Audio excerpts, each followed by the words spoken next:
तो नमस्ते प्रणाम स्वागत बरुआ सबके राइटर के पी राज के चैनल पर। और सब बताइए आप सब कैसन बानी। उम्मीद करते हैं रउआ भी अच्छा होखब, बढ़िया होखब। तो रउआ सबन खातिर बिल्कुल हिट मेटल, बिल्कुल नया कंपोजिशन भोजपुरी होली संग लेके आ गइल बनी। देवर भौजाई के होली संग बिल्कुल ब्लास्ट मैटर और बिल्कुल नया मैटर। उम्मीद करते हैं रउआ सबका बेहद पसंद आई।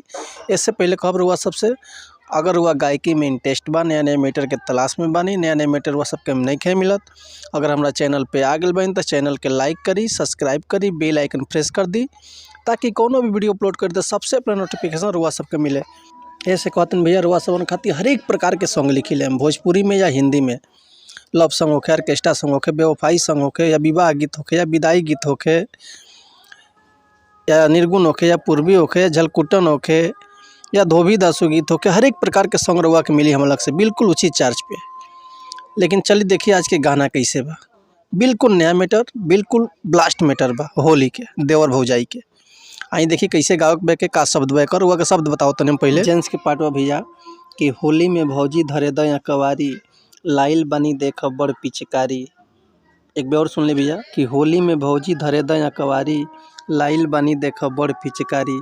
गाड़ी देहब देबू ना जदि छुए, गाड़ी देहब देबू ना जदि छुए। फिर लेडीज़ के पार्ट आ जी भैया, हमरा सैया के डललका ललका रंगवा नीचे से छुए, देवरू डाले ना देहब भीतरी जवन लागल बा तोहरा मुँहे।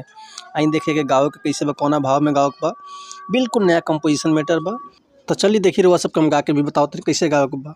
जेंट्स के पार्ट बा भैया कि होली में भौजी धरे दया कवारी, लाइल बनी देख बड़े पिचकारी। ए भौजी सुनो ना कि होली में भौजी धरे दया कवारी, लाइल बनी देख बड़े पिचकारी।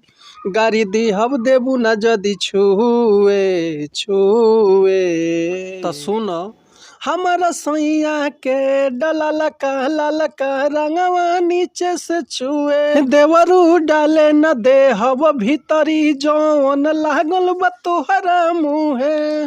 तो उम्मीद करतनी मैटर हुआ सबके बेहद पसंद आइल है। अगर ये गाना के रुआ फुल लिखवाओ के चाहतनी तो डिस्क्रिप्शन में हमारा कॉन्टैक्ट नंबर बा, व्हाट्सअप नंबर बा, कॉल कर सकिले, व्हाट्सअप कर सकिले।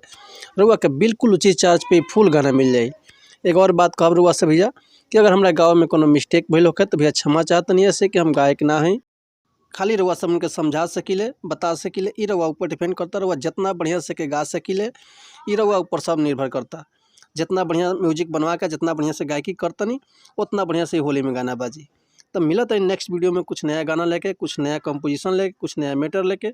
तब तक के लिए अनुमति चाहते हैं रउआ सबसे। नमस्कार, प्रणाम, जय हिंद, जय भारत, जय भोजपुरी समाज।